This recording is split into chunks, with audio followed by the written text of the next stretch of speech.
Hello developers. आज की video में हम बात करने वाले हैं लारावेल 12 के एक्सेप्शन हैंडलिंग के बारे में, लेकिन सिर्फ थियोरी नहीं, हम देखेंगे रियल वर्ल्ड एग्जांपल के साथ। तो आज की वीडियो में हम सीखने वाले हैं 404 not found exception, query exception जैसे डेटाबेस रिलेटेड एरर, और आप कैसे अपने आप कस्टम एक्सेप्शन बना सकते हो वो भी देखेंगे रियल यूज केस के साथ। तो स्टार्ट करते हैं। एरर हैंडलिंग लारावेल 12 में बेसिकली एरर हैंडलिंग यहाँ पर हमको डॉक्यूमेंटेशन में बताया गया है कि बूटस्ट्रैप में app.php फाइल में रहता है। तो यहाँ से हमको डिफ़ॉल्ट मिलता है कि हम यहाँ से हैंडल कर सकते हैं जो भी एक्सेप्शन हम हैंडल करना चाहते हैं।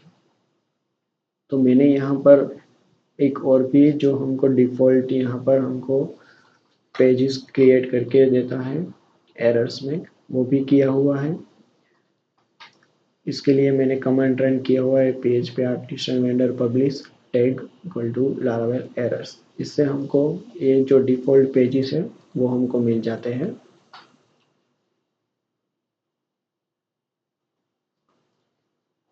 तो हम यहाँ पहले देखेंगे 404 में यहाँ पर मैंने टाइटल में फॉरबिडन दिया हुआ है कोड 404, और जो भी एक्सेप्शन में से मैसेज आएगा वो, तो ये डायनेमिक रहेगा मैसेज। तो यहाँ पर हम प्रैक्टिकली समझने के लिए मैंने यहाँ पर एक डेमो क्रिएट किया हुआ है जिसमें प्रोडक्ट मॉड्यूल लिया है। इसमें प्रोडक्ट ऐड अपडेट डिलीट का फंक्शनलिटी मैंने ऑलरेडी करके रखा है आपको एग्जांपल के थ्रू दिखाने के लिए।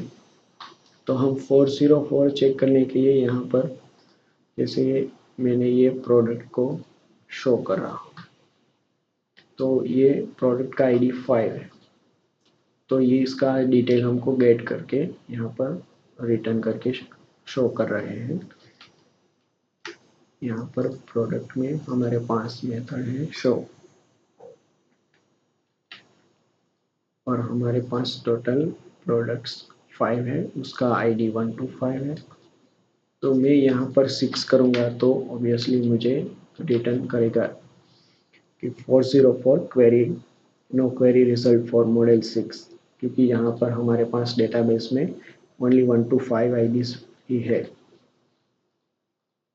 तो ये हमको डिफ़ॉल्ट 404 जो पेज है विथ डायनेमिक मैसेज हमको शो कर रहा है। तो ये था हमारा 404 का एग्जांपल। ये बहुत ही सिंपल है, जैसे हम डिफ़ॉल्ट फंक्शनलिटी लारावेल का यूज़ कर रहे हैं तो 404 पेज और भी पेजेस यहाँ पर 401, 402, 403, 404, 4019 सॉरी 419, 429 और 500 का जो भी हमको एरर मिलता है तो ये हमको डिफ़ॉल्ट यहाँ से रिटर्न कर देंगे।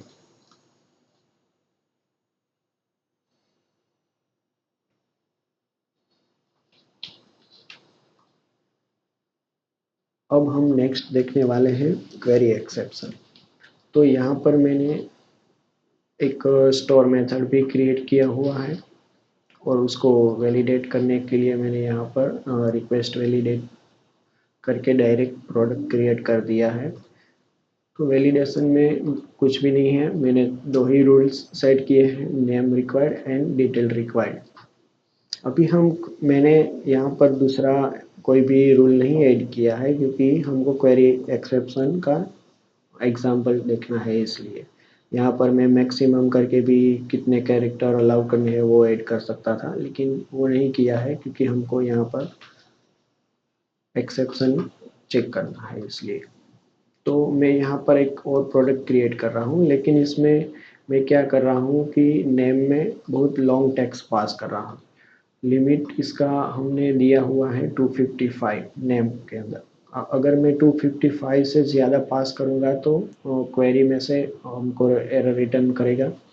तो वो हैंडल करने के लिए मैंने यहाँ पर कुछ भी ट्राई कैच नहीं ऐड किया है, लेकिन क्या किया है इसका डिफ़ॉल्ट हमको यहाँ से एक्सेप्शन मिलता है, तो उसमें मैंने क्या किया है क्वेरी एक्सेप्शन ऐड कर दिया है। इसको मैंने यहाँ पहले यूज़ किया है, और उससे यहाँ पर मैंने क्या किया है कि एक व्यू रिटर्न किया है एरर्स में मैंने db.blade.php फाइल करके क्रिएट किया हुआ है और उसमें मैंने कुछ नहीं किया है, सिंपल डेटाबेस एरर दिखा दिया है और एक पैराग्राफ में मैसेज दे दिया है। तो जब भी हमको ये एक्सेप्शन मिलेगा तब ये db वाला फाइल शो करेगा। तो इसको हम प्रैक्टिकली चेक करते हैं। मैंने यहाँ पर लॉन्ग टेक्स्ट पास कर दिया है, डिटेल में भी सेम पास कर देता हूँ और सबमिट करते हैं।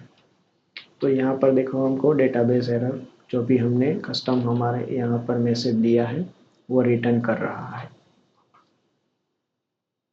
तो यहाँ पर देखो आप देख सकते हैं मैंने कोई भी ट्राई कैच भी यूज़ नहीं किया है, फिर भी ये इजीली हैंडल हो गया है एक्सेप्शन। तो लारावेल 12 में हम ऐसे एक्सेप्शन यहाँ से हैंडल कर सकते हैं।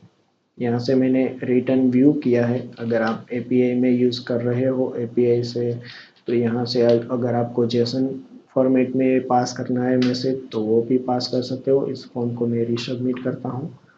तो यहाँ पर हमको जेसन में रिटर्न कर दिया है मैसेज। तो एपीआई के लिए भी यहाँ से बस मैंने कुछ नहीं किया है, सिर्फ रिटर्न रिस्पॉन्स चेंज किया है। तो आप अपने एप्लीकेशन में जैसे भी आपकी नीड हो वैसे यहाँ से जो भी मैसेज या व्यू आप रिटर्न कर सकते हो। तो ये था क्वेरी एक्सेप्शन। अब हम देखने वाले हैं कि हमारा कस्टम एक्सेप्शन हम कैसे क्रिएट कर सकते हैं। तो मैंने यहाँ पर ऑलरेडी एक क्रिएट करके रखा है, प्रोडक्ट लिमिट रीच एक्सेप्शन। तो मुझे यहाँ पर क्या करना है कि कोई भी यूज़र 5 से ज़्यादा यहाँ पर प्रोडक्ट ऐड न कर सके, इसलिए यहाँ पर मैंने एक एक्सेप्शन क्रिएट किया है और उसको थ्रो किया हुआ है। पहले मैंने काउंट ले लिया है प्रोडक्ट का और चेक किया है कि 5 या 5 से ज़्यादा तो नहीं है ना, तो ज़्यादा है तो प्रोडक्ट लिमिट का एक्सेप्शन में यहाँ से रिटर्न कर रहा हूँ। और प्रोडक्ट लिमिट के एक्सेप्शन में क्या रेंडर फंक्शन से मैंने यहाँ से व्यू रिटर्न किया हुआ है लिमिट का। तो एरर्स के डायरेक्टरी में मैंने एक लिमिट का ब्लेड फाइल क्रिएट किया हुआ है और जो भी यहाँ से मैं रिटर्न करूँगा एरर सिर्फ उसको डिस्प्ले किया है सिंपल। तो इसको चेक करते हैं। तो ऑलरेडी हमारे पास 5 प्रोडक्ट्स हैं। अब मैं 5 से ज़्यादा ऐड नहीं कर सकता, तो हमको यहाँ से रिटर्न करेगा। यहाँ से मैं प्रोडक्ट ऐड करता हूँ 6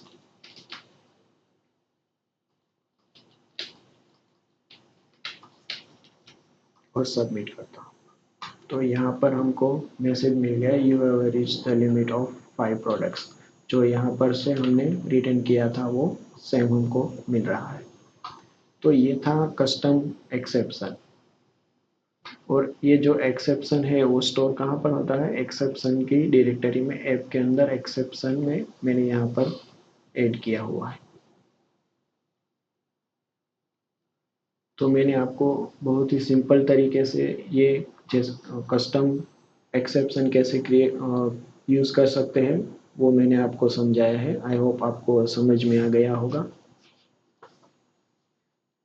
तो आज हमने सीखा है लारावेल 12 में कैसे आप रियल वर्ल्ड एक्सेप्शन हैंडल कर सकते हो, including 404 not found, query exception और ये लास्ट हमने कस्टम एक्सेप्शन क्रिएट किया है। अगर आपको ये वीडियो हेल्पफुल लगा हो तो लाइक ज़रूर कीजिएगा, सब्सक्राइब करें चैनल को और कमेंट में बताएं कि नेक्स्ट टॉपिक कौन सा होना चाहिए।